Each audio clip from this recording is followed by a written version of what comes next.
నా కోసం కాదు, మీకోసం కాదు, సరిహద్దుల్లో మన కోసం పోరాటం చేస్తున్న మన సైనికుల కోసం ఒకే ఒక మాట అడుగుతున్నా. భారత్ మాతాకి జై అని ఒకే ఒక కామెంట్ ఇవ్వండి దయచేసి, మిస్ అవ్వకుండా ప్రతి ఒక్కళ్ళు కూడా. భారతదేశంలో విదేశీ నిధుల నియంత్రణకు సంబంధించి వచ్చినటువంటి సరికొత్త మార్పులు ఇప్పుడు దేశవ్యాప్తంగా ఒక పెద్ద చర్చకి దారితీస్తున్నాయి.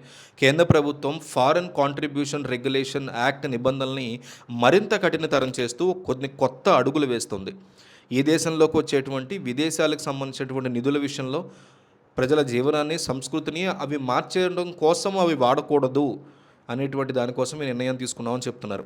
విదేశాల నుంచి వచ్చేటువంటి నిధులు ఏ రాష్ట్రంలో ఏ పని కోసం వాడుతున్నారు అనే దాని మీద ఇక మీదట ఇంకా చాలా స్పష్టంగా క్లియర్ కట్గా ప్రభుత్వానికి లెక్క చెప్పాల్సి ఉంటుందంటున్నారు.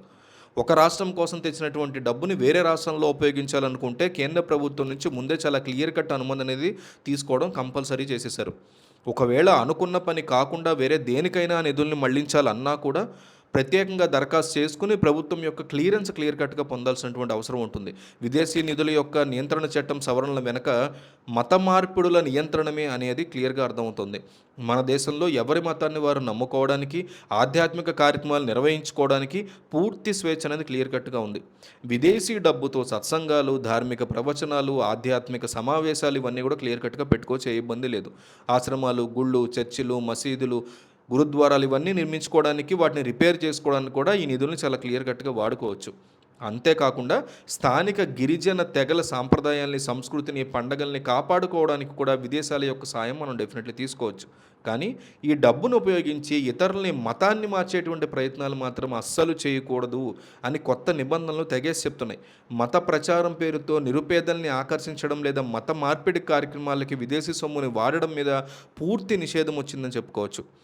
ఈ కొత్త నిబంధనలు తీసుకురావడం వెనక అంతర్జాతీయంగా ఎంతో ఒత్తిడి ఉన్నప్పటికీ కేంద్ర ప్రభుత్వం ఏమాత్రం కూడా వెనక తగ్గలేదంటున్నారు. అమెరికాకి చెందినటువంటి కీలక ప్రతినిధులు, సెనేటర్లు ఈ చట్టం వల్ల కొన్ని వర్గాల యొక్క మత ప్రచారాలకి ఇబ్బందులు ఎదురవుతాయని, కాబట్టి భారతదేశాన్ని అదుపు చేయాలనేటువంటి ప్రయత్నం కూడా చేసినట్టు అర్థమవుతోంది. అమెరికా విదేశాంగ అధికార ప్రతినిధులు భారతదేశ పర్యటనకి వచ్చి ఈ విషయం మీద మాట్లాడినప్పటికీ ప్రభుత్వం ఎటువంటి ఒత్తిళ్లకి లొంగకుండా ఈ సవరణల్ని ప్రకటించినట్టుగా చెప్తున్నారు. విదేశీ వ్యక్తుల యొక్క ఆధ్వర్యంలో ఇక్కడ జరిగే మతపరమైన పనుల మీద గట్టి నిఘా ఉండబోతోందనేది కూడా తెలుస్తోంది. క్షేత్రస్థాయిలో అధికారులు స్వయంగా తనిఖీలు చేసి తెచ్చినటువంటి నిధులు సరైన పనులకే వాడుతున్నారా లేదా అనే విషయాన్ని నిరంతరం పర్యవేక్షించబోతున్నారు.